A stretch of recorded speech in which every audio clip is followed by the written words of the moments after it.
Hello, hello again. Okay, now, also meant to say, I told y'all I'll forget. Um, on my last video, when I showed you how to do the protection spell on your incense, if you can, get you some dragon's blood.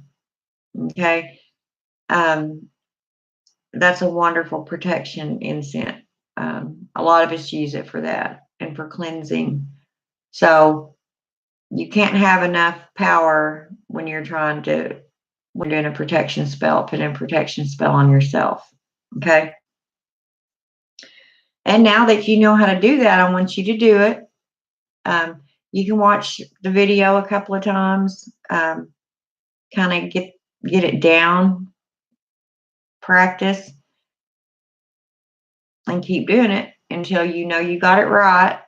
And you'll feel it. You'll say, okay, and you'll feel that light, and you'll feel everything coming on you and protecting you.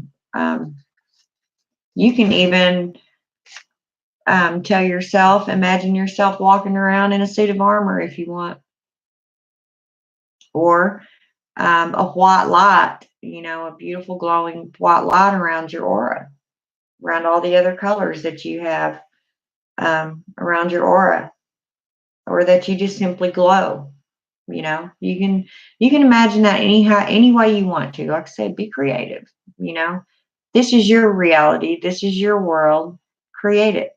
Create it how you want it to be. And that's the whole purpose of witchcraft, is creating your own environment, manipulating those energies to where it suits you. And I have some things down here that, you'll see, I mentioned the dragon's blood. Now, when you're doing a spell, not every one of them are going to work, no matter how seasoned of a witch you are. Sometimes when you're doing a spell, you have to move things around. Okay, you have to take this and move it over here, and then take this and move it over there, so this can come forward, and move all this stuff around to set it up to where things will be the way you want them to be. And sometimes that takes a while. Um, everybody wants to know, when after they've done a spell, well, how long will it take? That's the favorite question. How long will it take? It could take 2 days. You could see results that evening of some sort. It could take a month. We usually say at least a full lunar cycle, 28 days. You just never know. And sometimes it won't ever work because too many things are involved that cannot be moved. I know that don't make any sense, because we say we can do anything, we can move anything, but there are a few things that fate steps in. Fate herself will step in and go, no, I am not letting you do this one. She has her reasons. Okay. You could per se be in love with this man. Okay. First of all, I really don't believe in putting love spells on people. I think maybe an attraction spell would be better suited, because I don't like messing with people's will, unless they've done harm to me. Now, and every witch is different, and witches will do love spells for you. They're not your doctor, they're not your psychiatrist. They're not going to tell you, well, I can't do it, because this. I probably would do it. I don't like to, but if it was my business, if that was what I was doing, that was my job, then I'm not going to dissuade you against your own will. But I personally believe that an attraction spell would be better. I mean, how do you want to go through life with someone that you know is only with you because you put a spell on him, you know? And this person is probably in the long run going to be a little bit odd because he's feeling all these things. And deep down inside, he's thinking, I don't love her. Why can't I get away from her? I'm glued to her. I think I have to have her, or it could turn into obsession. When you say love me forever, you be obsessed with me forever, you could be creating a monster, you know. Nobody wants somebody to be totally obsessed with them. You want to feel loved, you know. You want to know they're there, but you don't want them hovering over you all the time. One of them guys that, who you talking to, let me see your phone, or who are you talking to on the computer, you know. You could create a monster that way. Now, and that ain't always the case, but, and also say that you're wanting to cast a spell on this man that you're just head over heels for, okay? Now, Faye herself knows that this is a bad man, okay? He's not good for you. He will end up beating you.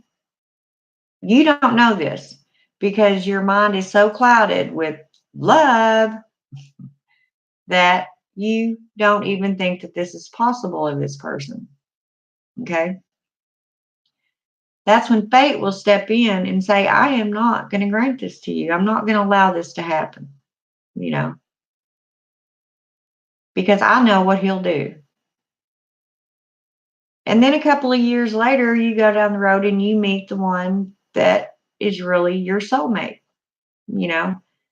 Sometimes there has to be a different intervention. Sometimes we as humans, even the human side of us witches, sometimes tends to try to overrule our common sense or what we should and shouldn't do. Does that make sense? Okay, so that could be a lot of the reasons maybe some of your spells don't work when it comes to something like that. And a lot of people think that they can just go asking for money, thousands and millions of dollars, are going to get rich. Well, that's not the way it works either. Now, you can do a money spell.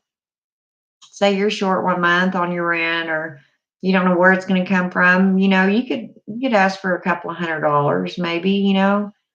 Even 1,000, maybe. I don't know. But just remember, when you're asking for these things, you're moving things around. Okay. Energies have to be moved so that you can get what you want. Okay. So let's just say, for instance, you're coming out of the bank one day and you're thinking to yourself, man, that money spell didn't work. Yeah. Now, my bank said they covered my rent check, but I'm going to owe all these fees. I owe $100 right now. You walk out of the bank. What do you find? $100 bill laying right there on the ground. And you think, yay, I found this. The universe sent it to me. And it probably did because you asked for it. But think about who dropped that $100 bill. What if it was a poor little old man that he had $120 in the bank. He withdrew 100 because a lot of these elderly people don't like to use their debit cards, or don't know how, or don't want to take that long in line and make people mad.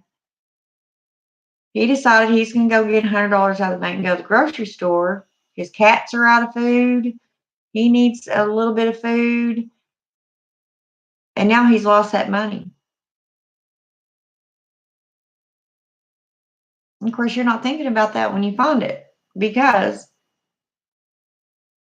you asked for it.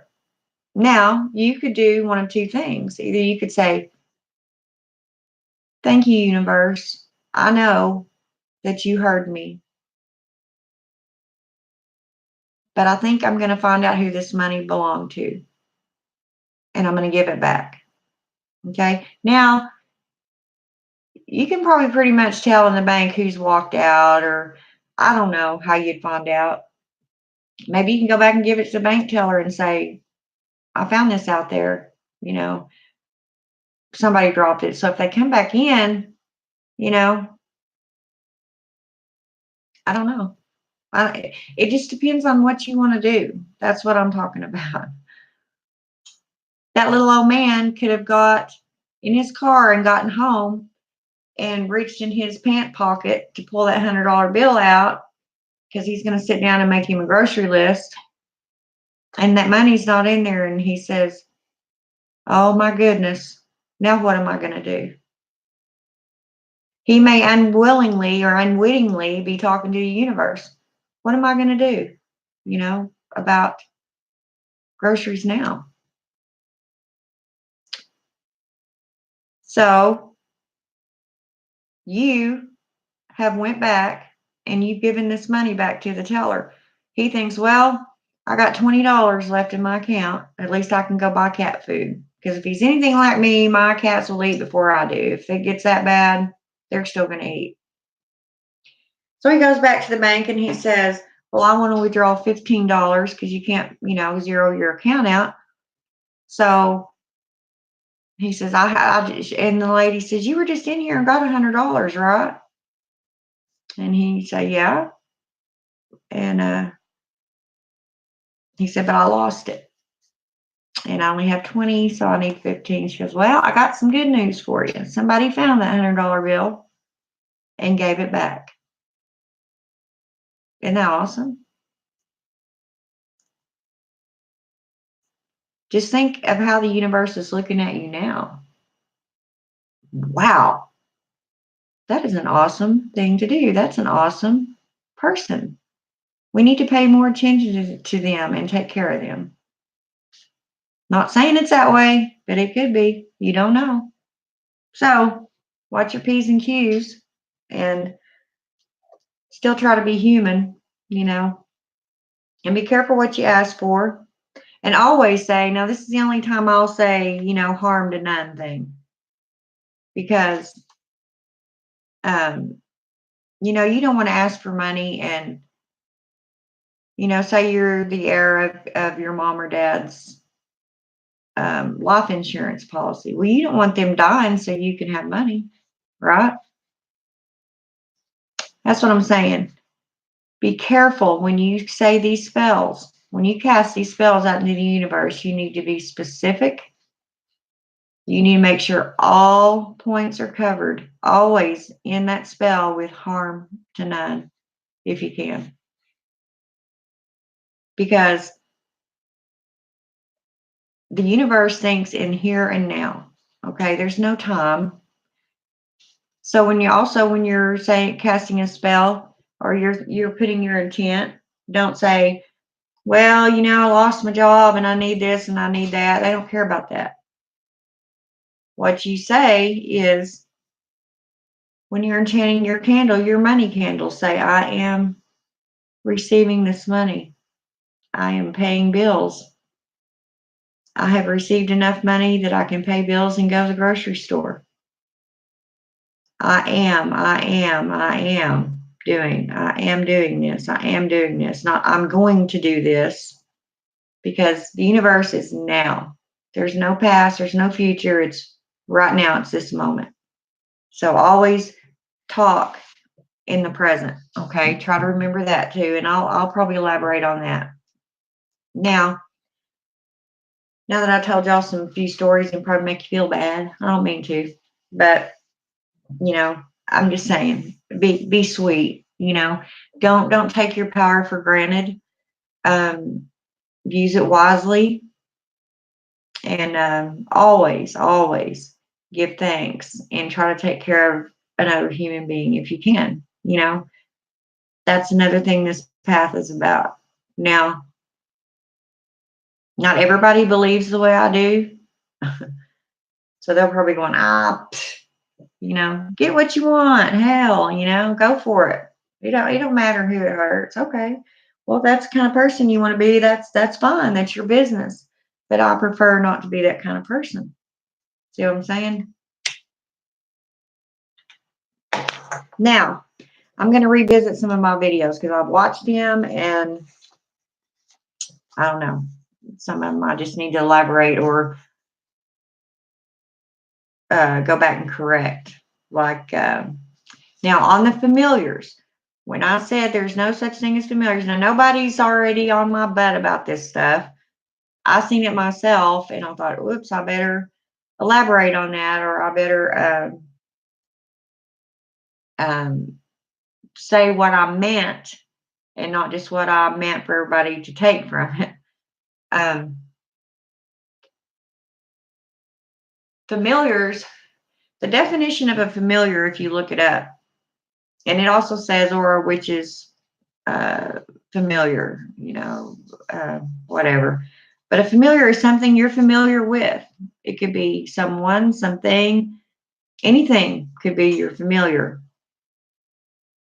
Now, in the point of using a familiar for your magics, I would say your spirit is your familiar. When you ask that spirit to do something for you and it goes and does it, that would be your familiar, right? Your best friend is familiar to you. Your home is familiar to you. But when we're talking about witchcraft and familiars, things that you send to do your work, if society considers that a familiar, then it could be your spirit, your goddess, your deity. If you're into working with demons, some people get them as servitors, to have them go do their work. For that moment, that could be a temporary familiar. It all really depends on how you look at it, I guess. But as far as every animal that a witch owns, no. Now my little Lexi, she might be considered because she does astral travel with me, or I can whisper in her ear before we go to sleep at night and tell her, send her with a message. I know she can do that. But every single pet you have doesn't mean that they're your familiar, Anyway, and I also was trying to make an example of the herbs when I was saying, you don't want to substitute a poisonous herb for a protection herb, is basically what I was trying to get at. And I don't know why mistletoe popped in my head, because I know. And after I closed that video up, I thought, now that is too. So mistletoe is actually a very protective herb. It's actually just a strong, very strong version of rosemary, a stronger version. And you wouldn't think that because it is poisonous. But I knew that. It's just been so long since I even mentioned mistletoe that, I don't know, it slipped my mind, but I'm recanting it now. I'm letting you know that I caught it before everybody goes, da, da, da, da, da. Mistletoe is better than rosemary. Anyway, nobody's done that. I'm not saying that, but I caught it before anybody else does. Also, on one of them, I think I said, when I was referring to the Wicca, I said Jean something. I forget, but the name was completely wrong, and I know that too. It's Gerald Gardner.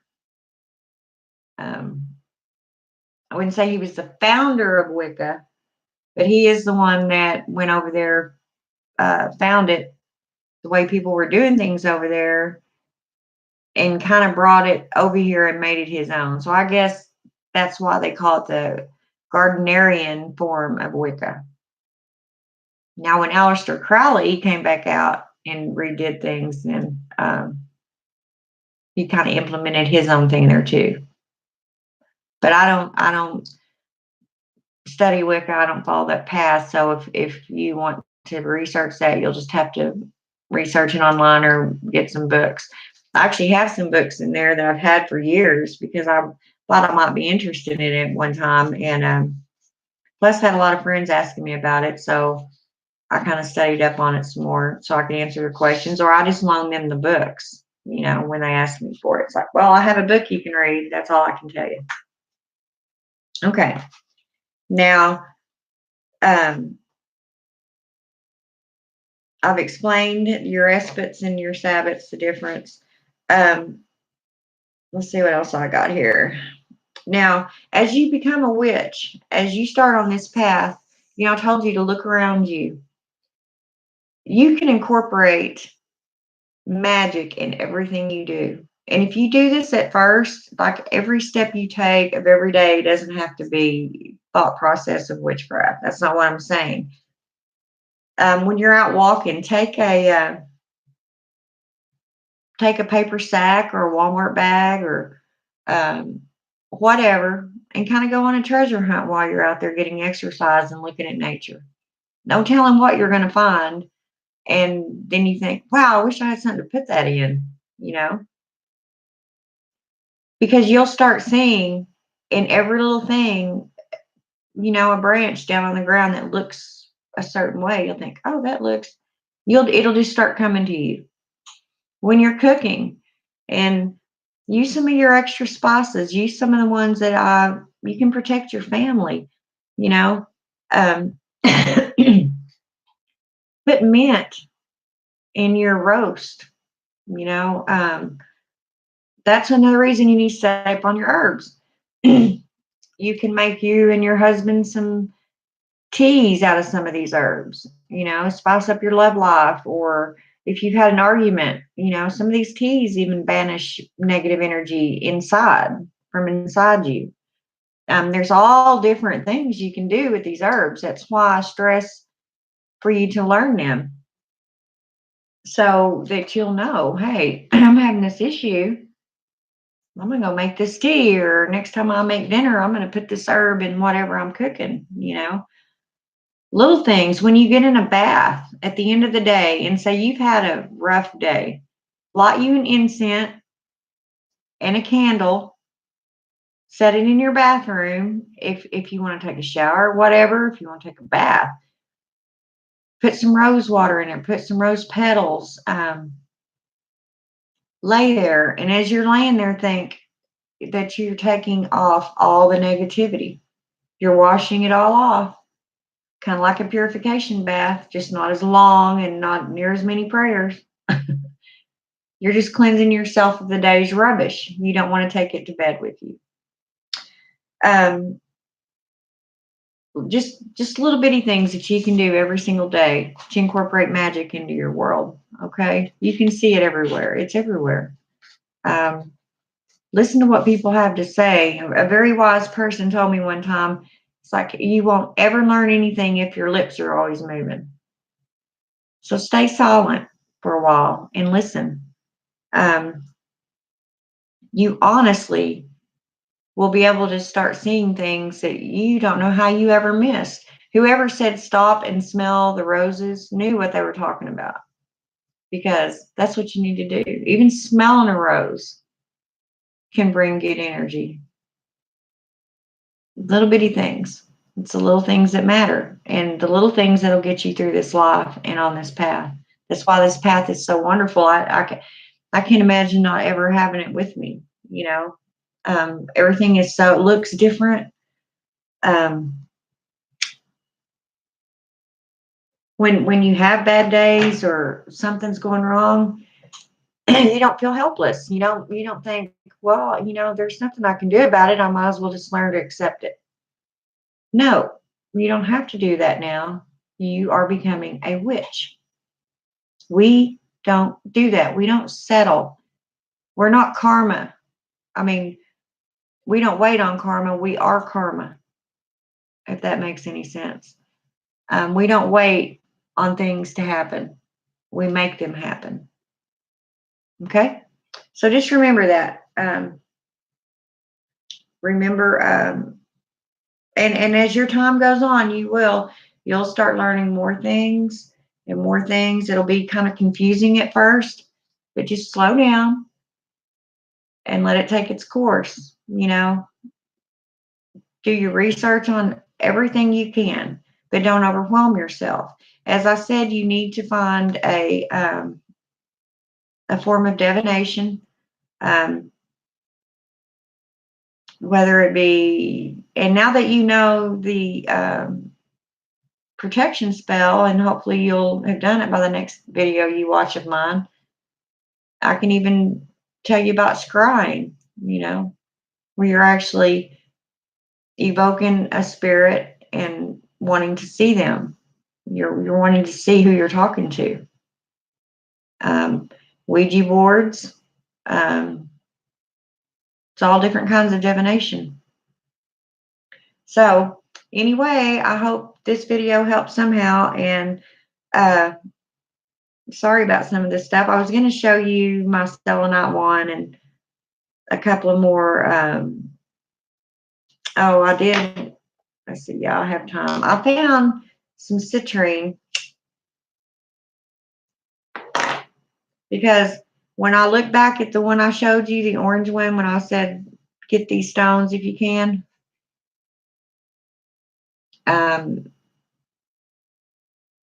it wasn't citrine. It was the other one I said, carnelian.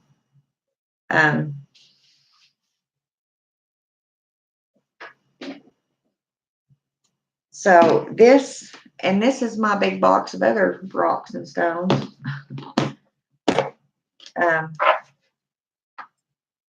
I was just going to show you a couple.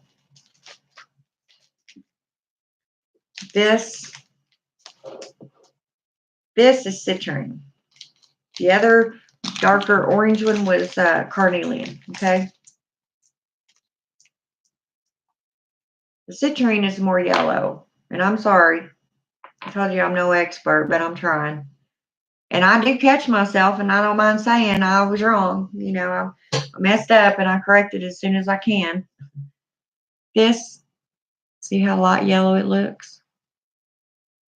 It's citrine. Some of them will have an orangish tint to them, but they're almost see-through, even when they're orange. That's what got me confused about the other one. Because, see how you can see through it? Of course, you probably can't with my with my hands up there, but it's almost see-through. You can actually see through it. Anyway, then I wanted to show you this special beauty.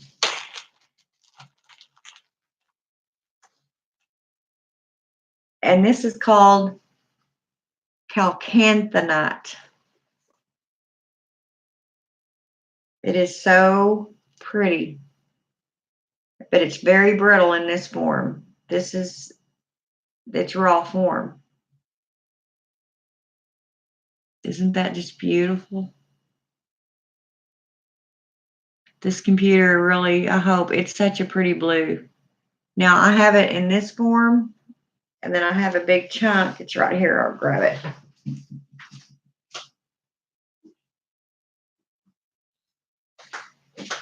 I have a big chunk that has been kind of polished. It's not as rough, but it's the prettiest blue. I mean, you can actually move this. If you did it or rub this, if you tried it on this, you'd cut yourself and you'd probably knock all them pretty little shards off. Pretty neat, huh? That's what I'm saying. You don't have to have this stuff, but a lot of us get things, whether we need them or not. Sometimes I use them, sometimes I don't. Now this is my selenite stick. And see what I was talking about, how shardy it is? It looks like you could just break it off into little pencils. See what I mean? See all the ridges in it? It's a beautiful crystal. And it's very powerful. But unfortunately, it's probably, I think, the only one You'd have to study up on this too, but I know for a fact that you cannot put this in water. Now, we do make a selenite oil, but if you're going to do that, you need to not spend so much money on your selenite piece because these aren't that cheap. Especially some buy the big, huge ones. They're towers, just huge. Some have them a little longer. They're different shapes, whatever. But when you stick it down in that oil, it actually dissolves. I have some selenite oil in there. I'm not going to show you this time because I'm running out of time, but it hasn't really dissolved, and it's been in there for probably 6 months. It hasn't really dissolved, but it looks extremely gummy, like it's just sitting there and it would just squish together if you took it out. I haven't gotten to the bottom of my selenite oil yet to find out. But when I run out of that, I can just, put more of my herbs and stuff in there and more oil and use that same selenite piece because it lasts, its properties last a long time. And this is what I was talking about, your crystals. These are just rough cut clear quartz crystals. So you can get bags of them on Amazon. But that's also what I was talking about, that you need to make sure you do a little bit of research on the company or ask friends, what would be the best company to buy your crystals and your stones from, because a lot of them, like I said, will send you colored glass or something like that, just cheat you. So you don't want that. Anyway, so that's a few things I just wanted to show you for something fun. Practice on your circle. Do your protection spell. Incorporate whatever you want into it. I've given you a few ideas, and I've also just showed you the very basic things that you need on there. You can go back and pause my video and write down the spell that I wrote. You can use that, or you can write it down and change some of the words and make it your own. However you want to do it. You can start practicing that way on writing your own spells. Anyway, okay, that'll be all for this time. Thank y'all for putting up with me and watching me, and like and subscribe, so I will keep doing this. It's kind of fun. Bye-bye.